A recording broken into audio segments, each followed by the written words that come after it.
Assalamualaikum warahmatullahi wabarakatuh. Perkenalkan, nama saya Zaidan Maulana, NIM 035, kelas PGSD 4A, Universitas Muhammadiyah Malang. Nah, selamat pagi anak-anakku sekalian.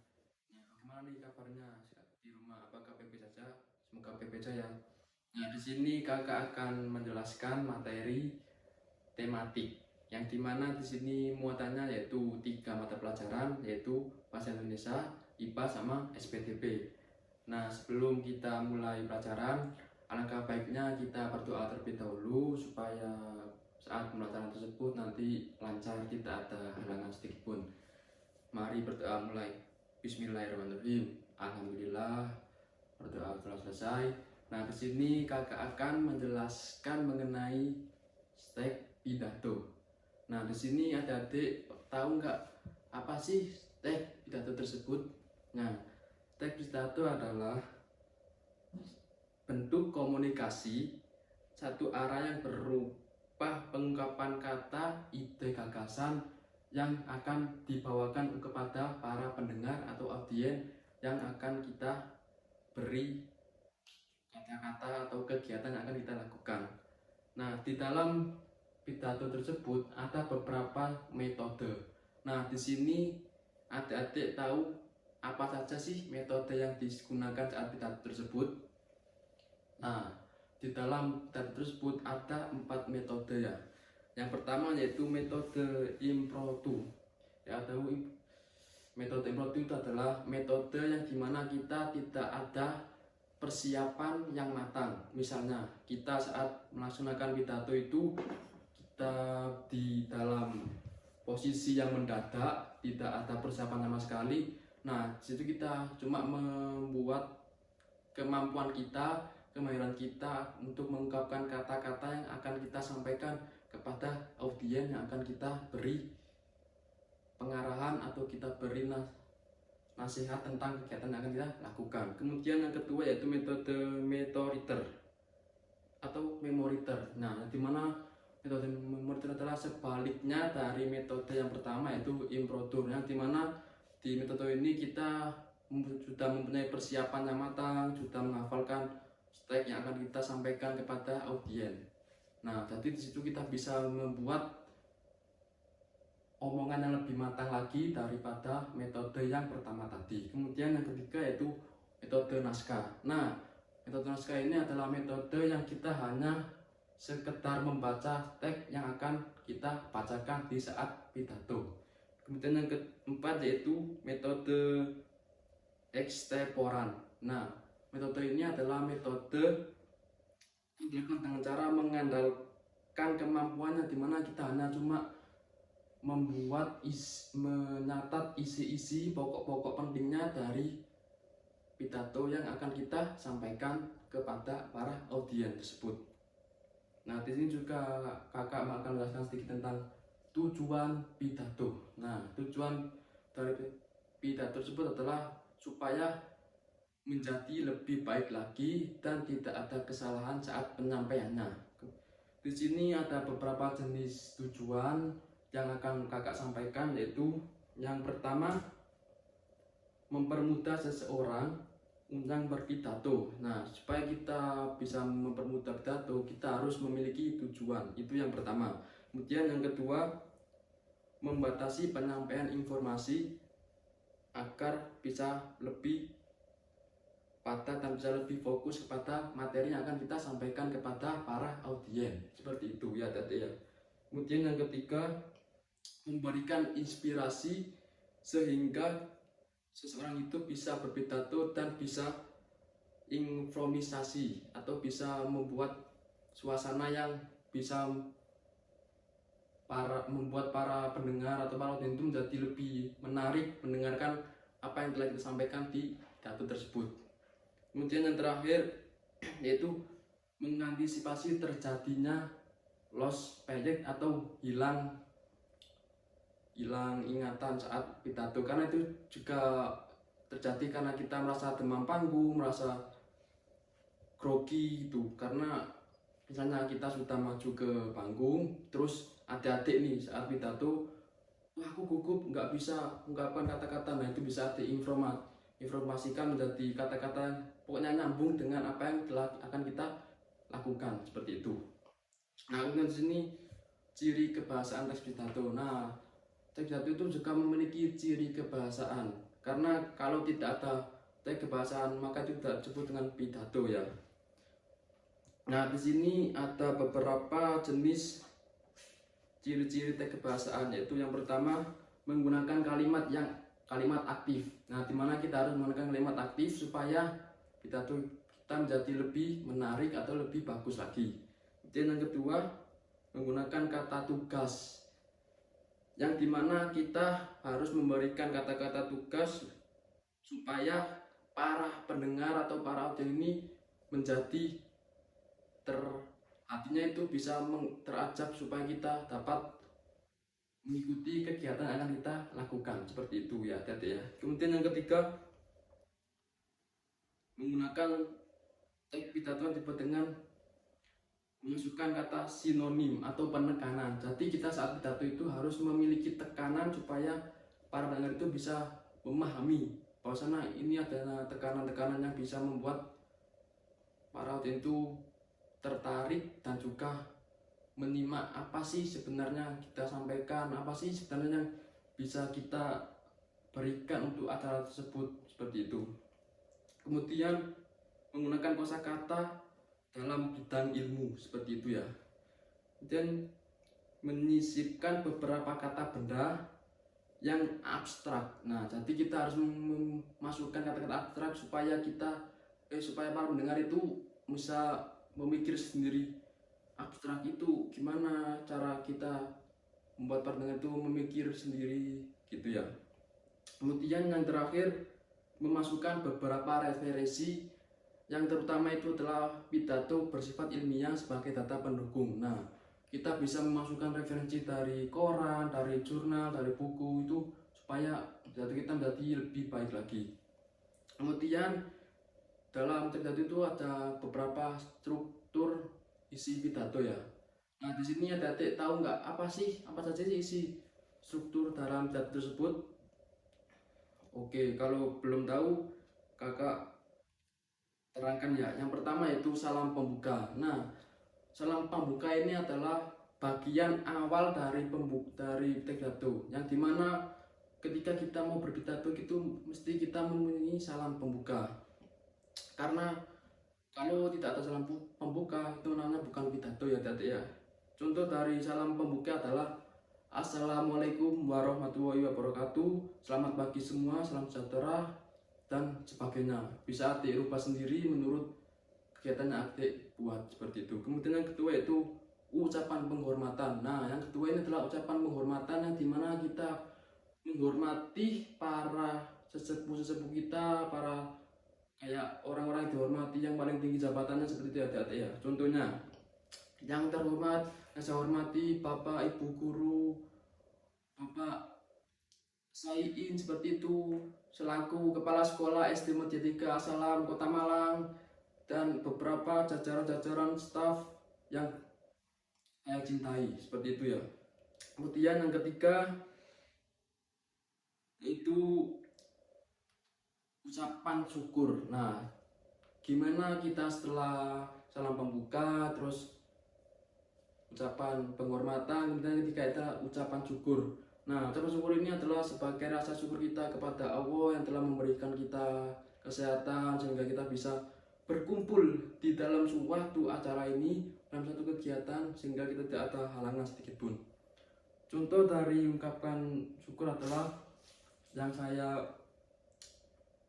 puji syukur marilah kita hambat dan Nabi besar Muhammad Rasulullah SAW dan telah memberikan rahmat dan hidayah kepada kita sehingga kita bisa berkumpul di sini dengan keadaan sehat alfiat tanpa adanya halangan sedikit pun. Nah, seperti itu contohnya. Itu bisa adik rubah sendiri, bisa adik kasih tambah-tambah sedikit lah semampu-mampu adik, sebisa-bisa adiknya. Kemudian yang keempat yaitu isi pidato.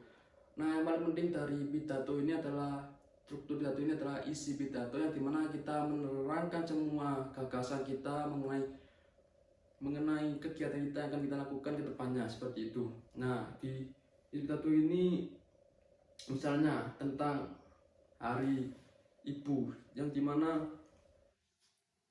ya setelah lama kita memperingati hari ibu, marilah kita beri sedikit hiburan untuk memperingati hari ini dengan adanya lomba-lomba seperti itu contohnya. Nanti bisa adik kasih sedikit-sedikit tambahan menurut adik yang bisa adik lakukan saat kegiatan tersebut. Dan terakhir yaitu penutup pidato. Nah, setelah selesai semua dari atas tadi strukturnya, menuju ke terakhir yaitu bagian penutup pidato. Nah, di sini pidato ini adalah isi dari terakhir kali untuk menutup pidato tersebut. Yang dimana isinya adalah akhir kata yang dapat saya sampaikan. Bila ada kesalahan saya mohon maaf yang sebesar-besarnya. Billahi taufiq wal hidayah. Wassalamualaikum warahmatullahi wabarakatuh. Nah, seperti itu contoh dari penutup pidato ya. Kemudian menuju ke materi berikutnya yaitu tentang ciri-ciri pubertas yang dialami oleh laki-laki dan perempuan. Nah, adik kakak mau tanya nih. Adik di sini sudah ada yang pubertas atau belum nih? Nah, kalau belum atau kalau sudah ya itu berarti tandanya kalau sudah berarti sudah masuk ke masa-masa remaja. Kalau belum berarti masih menikmati masa kanak-kanak ya. Gak apa-apa, kita masih bermain, masih bersenang-senang sama teman-teman seperti itu. Nah, apa saja yang bisa menyebabkan ciri-ciri yang bisa membuat laki-laki dan perempuan itu menjadi pubertas atau sudah menginjak remaja atau dewasa seperti itu ya. Yang pertama itu ciri-ciri pubertas adalah dimulai dari usia 9 sampai 14 tahun dan akan berakhir setelah menjelang usia 20 tahun. Nah, di sini ada beberapa ciri, ada dua ciri yaitu ciri primer dan ciri sekunder yang membuat wanita dan laki-laki menjadi pubertas seperti itu. Di sini kakak akan menjelaskan mengenai ciri-ciri pubertas yang dialami laki-laki dan wanita melalui dilihat dari fisiknya. Nah, yang pertama yaitu tentang laki-laki dulu ya. Laki-laki mengalami pubertas dari ciri-ciri primer. Ciri primernya yaitu dengan yang utama adalah mimpi basah. Nah, mimpi basah itu adalah ciri pertama yang dialami laki-laki saat mengalami pubertas. Kemudian selanjutnya itu ciri-ciri sekunder, yang dimana ini adalah juga membuat laki-laki tersebut nanti pubertas. Itu yang pertama, tumbuhnya rambut halus di sekitar ketiak dan kemaluan. Nah, ini juga kalau misalnya adik sudah tumbuh ketiak atau tumbuh rambut halus di sekitar kemaluan, nah berarti itu adik sudah memasuki masa-masa pubertas. Kemudian yang kedua, suara laki-laki akan semakin membesar. Nah, bila adik sudah masuk pubertas juga, suara adik ini akan menjadi besar, berat, seperti itu ya. Jadi kalau masih kayak masih kecil suaranya itu berarti adik masih anak-anak seperti itu. Kemudian yang ketiga, mulai tumbuhnya jakun. Nah, mulai tumbuhnya jakun. Jakun itu biasanya di sini di bawah dagu akan membesar bila adik sudah masuk masa pubertas. Nah, kemudian mulai tumbuhnya kumis, janggut, dan jambang. Nah, bila adik sudah memiliki tumbuh kumis atau janggut, nah berarti juga adik sudah masuki masa pubertas. Kemudian di bagian pundak dan dada akan menjadi bidang. Nah, bidang itu apa? Berarti menjadi lebar dan berisi seperti itu. Itu berarti tanda-tanda adik sudah memasuki masa pubertas. Dan yang terakhir yaitu adanya jerawat dan meningkatkan produksi keringat. Nah, bila adik sudah memiliki jerawat itu berarti adik juga masuk masa pubertas. Kemudian menuju ke ciri-ciri yang perempuan atau wanita. Ini disebabkan ciri primernya yaitu pertama kalinya yaitu dengan menstruasi atau haid. Nah, seperti itu ya adik-adik ya. Jadi kalau misalnya adik-adik yang perempuan ini sudah menstruasi atau sudah haid, nah itu berarti adik-adik sudah masuki masa-masa pubertas. Nah, selain ciri-ciri primer tersebut, ada juga ciri-ciri sekunder yang dialami wanita untuk memasuki masa pubertas. Yang dimana yaitu yang pertama, mulai tumbuhnya rambut halus di sekitar ketiak dan kemaluan. Ini sama seperti laki-laki yang tumbuh rambut halus di sekitar ketiak dan kemaluannya. Kemudian yang kedua, suara dimiliki perempuan semakin halus dan bernada tinggi. Nah, misalnya ada perempuan kalau sudah masuki masa pubertas itu suaranya lebih halus dan agak tinggi itu. Kemudian yang ketiga, bagian payudara dan pinggang itu menjadi besar. Nah, perubahan dari fisik dari perempuan ini sendiri adalah berubahnya ukuran payudara dan pinggul yang menjadi besar. Itu sudah masuk masa-masa pubertas. Itu ya. Kemudian kulit perempuan akan semakin halus. Nah, kalau perempuan sudah masuk masa pubertas, maka kulitnya akan menjadi semakin halus seperti itu ya. Dia mulai muncul jerawat dan meningkatkan reproduksi keringat. Nah, itu juga sama seperti ya laki-laki, akan tumbuhnya jerawat terus meningkatkan reproduksi keringat seperti itu ya adik-adik ya. Nah, jadi itu ciri-ciri pubertas yang dialami oleh laki-laki dan perempuan saat memasuki masa-masa pubertas. Nah, bila adik-adik sekalian sudah mengalami hal-hal yang ada di atas, jangan kaget karena itu sudah memasuki masa-masa pubertas. Kalau belum ya nggak apa-apa, berarti masih anak-anak. Tapi ya sama-sama lah, kita masih bisa bermain bersama, masih bisa bergurau seperti itu. Nah, kemudian materi yang terakhir yaitu tentang SBDP, itu interval nada. Nah, kakak mau tanya, interval nada itu apa sih adik-adik? Interval nada adalah jarak frekuensi dari nada satu ke nada yang lainnya, baik jarak itu ke atas ataupun nada itu ke bawah. Nah, di sini ada beberapa jenis interval nada ya. Nah, kakak nih, ada berapa sih jenis-jenis interval nada tersebut? Nah, belum tahu ya.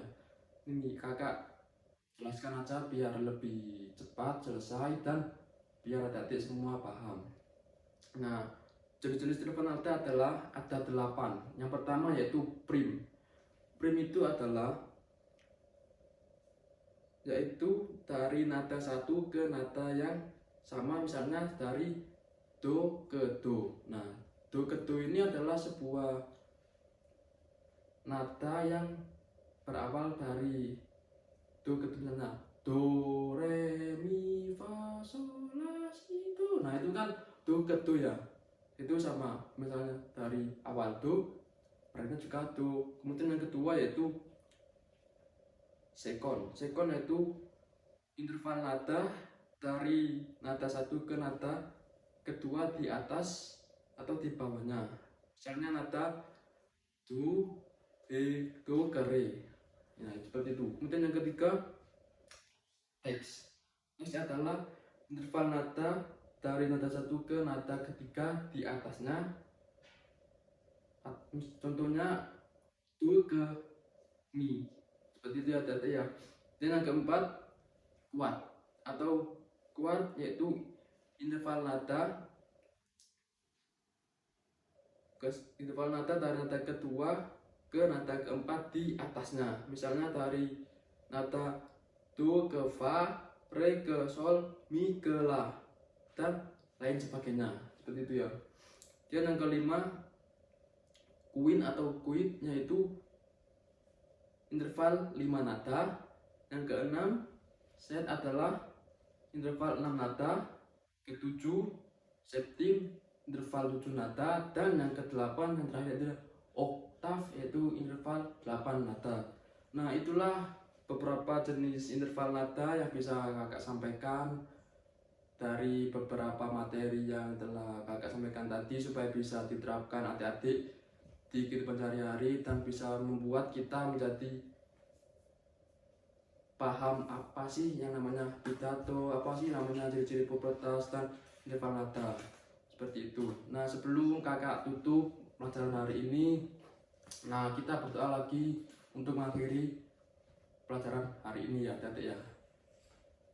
Alhamdulillahirrahmanirrahim, akhirnya pelajaran kita sudah selesai.